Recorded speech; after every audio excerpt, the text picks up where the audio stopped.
रहमतुल्लाहि व बरकातुहू। हम इस वक्त हुमायूं के मकबरे पर हैं।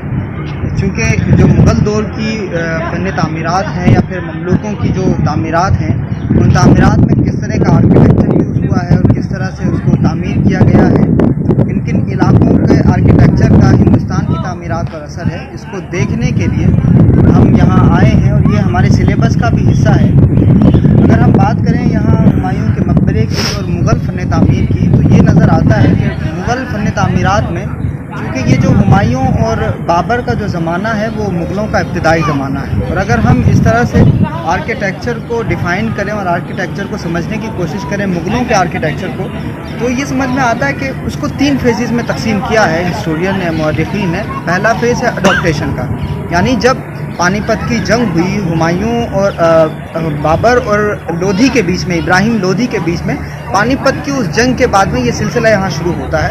1526 में पानीपत की जंग होती है इब्राहिम लोधी से और बाबर के बीच में। बाबर की अपनी जो फ़ौज है उसकी तादाद बहुत ज़्यादा नहीं थी, लेकिन इब्राहिम लोधी की फ़ौज बहुत ज़्यादा थी, तकरीबन 10 गुना ज़्यादा थी बाबर की फ़ौज से। लेकिन बावजूद इसके बाबर की फ़ौज ने लोधी की फ़ौज को पछाड़ दिया, क्योंकि बाबर के पास में जो हथियार थे वो कुछ इस तरह के थे, उसके पास में तोप थी, बारूद थी, और इब्राहिम लोधी के पास में हाथी थे। जब वो बारूद फटा, जिसकी वजह से इब्राहिम लोधी की फ़ौज बिदक गई और इस तरह से फिर ममलूक ख़ानदान की हुकूमत ख़त्म होती है, लोधी ख़ानदान की सल्तनत ख़त्म होकर उसके बाद बाज़ाब्ता तौर से हुमायूं और बाबर और इस तरह से मुग़लों की हुकूमत का इस तरह से आगाज़ होता दिखाई देता।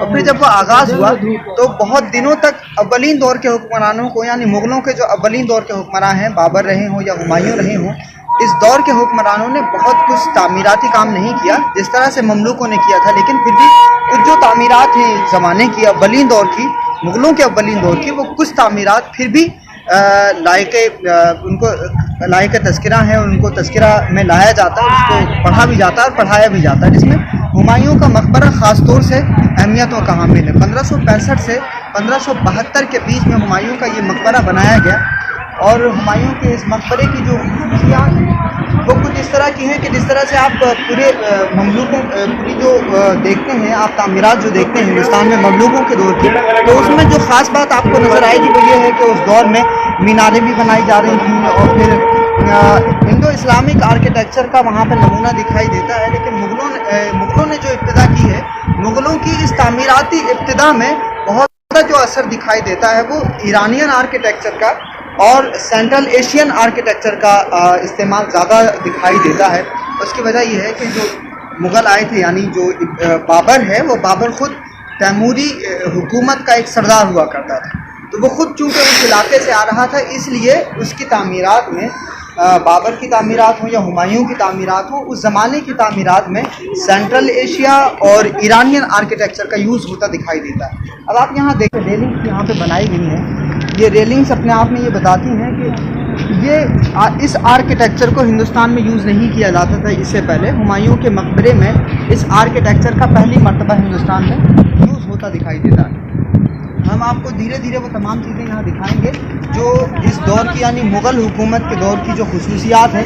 पहले तो आप ये समझने की कोशिश करें कि सारी जो इमारतें हैं हिंदुस्तान में, उसमें आपको मीनारें भी दिखाई देंगी, लेकिन इस हुमायूं के मकबरे में आपको मीनार नहीं दिखाई देगी। 1556 से लेकर 1572 तक ये मकबरा बनाया गया। हुमायूं का इसमें 1565 से 1572 हुमायूं के इस मकबरे को बनाया था हुमायूं की बीवी ने, जिनका नाम है वहीदा बानो बेगम। उन्होंने इस मकबरे की शुरुआत की थी और इस मकबरे की जो अहम खुसूसियात हैं वो ये भी हैं कि काफ़ी एरिया में फैला हुआ है। इसमें जो मीनारें थी वो बनाने की तो कोशिश नहीं की गई, वो मीनारें यहाँ दिखाई भी नहीं देती, लेकिन जो मकबरा है वो काफ़ी ऊंचाई पर बनाया गया था। यानी उस ज़माने में तो चूँकि बहुत ज़्यादा दिखता भी होगा नीचे से ऊपर तक, लेकिन आज के दौर में भी इसकी जो ऊंचाई है वो दूसरे मकबरों से हमें बहुत ज़्यादा ऊंची दिखाई देती है।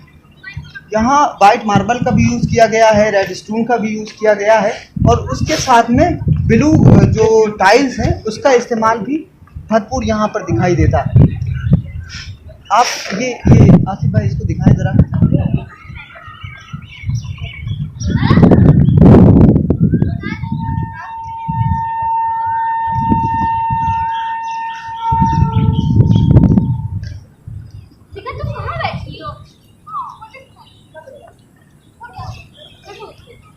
हुमायूं के इस मकबरे की आप ऊंचाई देखें, आपको दूर से बहुत ऊंचा भी दिखाई देगा और ये वाकई तौर से ऊंचाई पर है भी।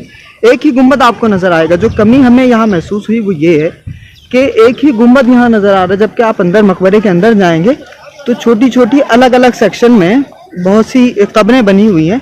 यानी एक तो मेन कब्र है जो टॉम के बिल्कुल नीचे है, हुमायूं, ये हुमायूं टॉम का जो बिल्कुल मेन सेंटर में जो गुंबद है, उस गुंबद के नीचे वाली जो कब्र है वो कब्र मार्बल के पत्थर उसमें इस्तेमाल हुआ है और उस कब्र में वो हुमायूं की कब्र है। और उसके अलावा भी छोटी छोटी हुक्मरानों की जो कब्रें हैं, उन कब्रों के ऊपर जो गुंबद बने हुए हैं, उन गुंबदों का जो शेप है वो दिखाई नहीं देता, क्योंकि इस इमारत की जो ऊंचाई है वो काफ़ी बुलंदी पर है। सिंपल सिटी अपने आप में इसकी लोगों को अट्रैक्ट करती है अपनी तरफ।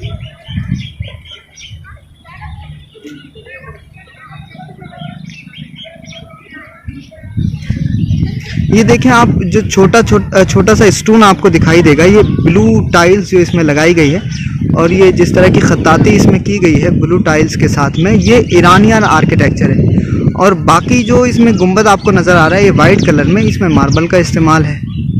और फिर इसके अलावा जो ये पूरी बिल्डिंग आपको बनी हुई दिखाई दे रही है, इसमें रेड स्टोन है और मार्बल का भी इस्तेमाल है और ईरानियन आर्किटेक्चर का भी इसमें यूज़ होता दिखाई देता है।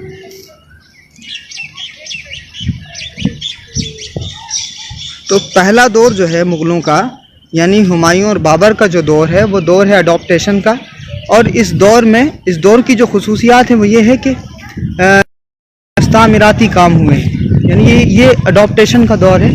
इसमें बहुत ज़्यादा इमारतें नहीं बनवाई जा सकें क्योंकि जो बगावतें थीं उनको ही कुचलने में सारा वक्त गुजर गया, लेकिन फिर भी जो इमारतें बनाई गई मुग़लों के इस इब्तदाई दौर में वो अपने आप में काफ़ी अहमियत रखती हैं। हुमायूं के मकबरे का ये जो कैंपस है, इस कैंपस में और भी बहुत सारी जगह हैं जो अहमियत की हामिल हैं। पहले तो आप ये देखें कि ये जो ग्रीनरी आप देख रहे हैं अपने आप में ऑक्सीजन के लिए बहुत अहम होती है और आज साइंस इसको मान रही है। तो उस ज़माने में बादशाहों ने इस ग्रीनरी का भी बहुत अहतमाम किया, इसीलिए हमें हर मकबरे में ख़ास तौर से पेड़ पौधे बहुत भारी तादाद में दिखाई देते हैं। और आपको यहाँ भी हुमायूं के इस मकबरे के कैंपस में भी बहुत सारी चीज़ें आपको दिखाई दे रही होंगी। और इसके अलावा भी हुमायूं का मकबरा तो चूँकि दिल्ली में है, दिल्ली के अलावा भी ज़माने की बहुत सारी तामीरात हैं। और जैसे सरहिंद में कुछ तामीरात हैं, भटनेर राजस्थान में कुछ तामीरात हैं। इसी तरह से आगरा में एक छोटी मस्जिद के नाम से मस्जिद है, वहाँ की तामीरात हैं। फिर उसके अलावा आराम बाग है आगरा में, वो भी इसी दौर की तामीरात में से है। फिर इसी तरह से माई हलीमा का बाग जो 1560 में यहीं इसी हुमायूं के मकबरे में ही है।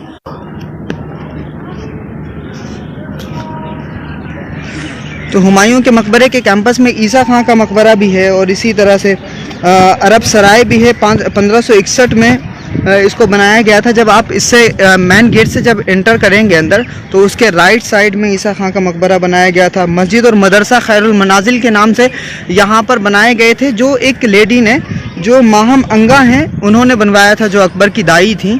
उन्होंने इस कैंपस में मस्जिद खैरुल मनाजिल और मदरसा खैरुल मनाजिल, ये दोनों इस हुमायूं के मकबरे के कैंपस में उस ज़माने में बनाए गए थे, जिसको आप कह सकते हैं कि वो अपने ज़माने का एक बोर्डिंग स्कूल था कि जहाँ पर तलबा के रहने और खाने पीने का भी इंतज़ाम हुआ करता था, जिसकी तामीर भी अपने आप में एक बहुत अहम है। और यहीं से थोड़ा सा दूर पे अगर आप जाएंगे तो सब्ज़ बुर्ज आपको दिखाई देगा, यानी नीला गुंबद वहाँ पर दिखाई देगा। वो भी इसी दौर की तामीरात का एक अहम हिस्सा है। और इसी तरह से इस ज़माने में अक्का खान का मकबरा आपको दिखाई देगा, हज़रत निज़ामुद्दीन वेस्ट में बस्ती में ही है वो भी। और इसी तरह से आपको दिखाई देगी शेख अली शिराजी का मकबरा 1572 में बनाया गया। श्रीनगर में पत्थर की मस्जिद बनाई गई, जहांगीर के अहद में 1623 में पटना में एक मस्जिद बनाई गई, नूर जहाँ। तो इस तरह से मस्जिद मुल्ला आखून कश्मीर में बनाई गई। और इसी तरह से यानी मुग़लों के ज़माने का जो ये आर्किटेक्चर है हिंदुस्तान में, वो आपको बड़ी तादाद में दिखाई देगा पूरे हिंदुस्तान में। ख़ास तौर से दिल्ली में ये हुमायूं का मकबरा है जो बहुत अहम है आर्किटेक्चर के पॉइंट ऑफ व्यू से 1565 में इसको बनाया गया था और आज 2019 में भी इसकी रौनक और इसकी खूबसूरती कम नहीं हुई है। पानी के निकास के लिए, पानी चूँकि बहुत ज़्यादा ज़रूरी है, तो आप ये देखें कि पानी के निकास के लिए ये जो इन्होंने छोटी सी एक जगह बनाई हुई है, नाली टाइप बनाई हुई है, कि जब बारिश होती थी तो इस बारिश के ज़रिए पानी यहाँ रुकता नहीं था, ठहरता नहीं था, वो पानी का बहाव इस नाले की तरफ होता था और इसके ज़रिए वो नीचे की तरफ जाता था। और आपको ये परनाला भी दिखाई दे रहा है और इस परनाले के ज़रिए भी पानी नीचे ठहरता नहीं था। फिर जब आप आगे की तरफ देखेंगे तो वो एक हिस्सा है जहाँ पर आपको चारों तरफ जाती हुई नालियाँ दिखाई देंगी, जिन नालियों के ज़रिए पानी पूरे कैंपस में, हुमायूं के मकबरे के इस पूरे कैंपस में डिवाइड हो जाता था और उस डिवाइडेशन से जो कैंपस की अपनी ज़रूरतें हैं बारिश के पानी के ज़रिए उस ज़रूरत को पूरा कर दिया जाता था। ये हुमायूं का मकबरा, शानदार खूबसूरत इमारत जिसमें खजूरों के पेड़ भी लगे हुए हैं, उसके अलावा भी दीगर पेड़ हैं। खूबसूरती अपनी तरफ लोगों को माइल करती है, दुनिया भर से लोग यहाँ इसको देखने के लिए आते हैं। ख़ास तौर से मुसलमानों का जो रुझान हम दिलाना चाहते हैं वो इस बात की तरफ कि यहाँ मस्जिद खैरुल मनाजिल है, मदरसा खैरुल मनाजिल है, तो इन मस्जिद और मदरसों में ही आर्किटेक्चर को पढ़ाया जाता था और इस मदरसे से पढ़कर के आर्किटेक्चर को ये इमारतें बनाई जाती थीं। वो इन्हीं मदारिस के तलबा होते थे जो तलबा यहाँ से फारिग होने के बाद में वो बड़ी बड़ी इमारतें बनाते थे। और ये भी आपको जो इमारत बनी हुई दिखाई देगी ये भी मुसलमानों की ही हाथों से बनी हुई इमारतें हैं, जिसमें ख़ास तौर से हुमायूं के मकबरे की अहमियत ये है कि इसमें जो इंडो आर्किटेक्चर है, यानी हिंदुस्तानी जो तर्ज़ तामीर है, उसका इस्तेमाल आपको यहाँ दिखाई नहीं देगा। यहाँ पर सेंट्रल एशियन और ईरानियन आर्किटेक्चर का यूज़ होता दिखाई देगा आपको। और उसकी बुनियादी वजह ये है चूँकि जो बाबर का ताल्लुक़ है वो सेंट्रल एशिया के इलाके से, इसीलिए जो सेंट्रल एशिया का आर्किटेक्चर है और ईरानियन आर्किटेक्चर है वो यहाँ पर बड़ी तादाद में दिखाई देता है। इसके अलावा और भी इस कैंपस में बहुत सारी चीज़ें हैं। जब आप आएँ तो किसी ऑब्जर्वेशन के पॉइंट ऑफ व्यू से आएँ तो मुसलमानों ने उस दौर में क्या क्या तामीरात हिंदुस्तान को दी हैं, जिसके ज़रिए आज की गवर्नमेंट्स भी फ़ायदा उठा रही हैं। और ज़रूरत है कि हम अपनी विचारधारा, अपने नज़रिए और अपनी सोच और अपनी फ़िक्र को बदलें कि जिन लोगों ने हिंदुस्तान को इतनी बड़ी बड़ी इमारतें और तामीरात दी हैं, हिंदुस्तान ने उनको हुकूमत करने के लिए अपनी जगह भी दी है, लोगों ने अपनी ज़मीन में जगह दी है। अब चूँकि हम लोग देना बंद कर दिया है, इस वजह से लोग हम पे तरह तरह के एलिगेशंस और इल्ज़ामात लगाते हैं। ज़रूरत है कि हालात बदले, अपनी जो सोच है उसको बदलने की कोशिश करें। वक्त, मौसम, हालात, हवा, ज़मीन, सब कुछ हमारे लिए बेहतर हो सकता है। शुक्रिया।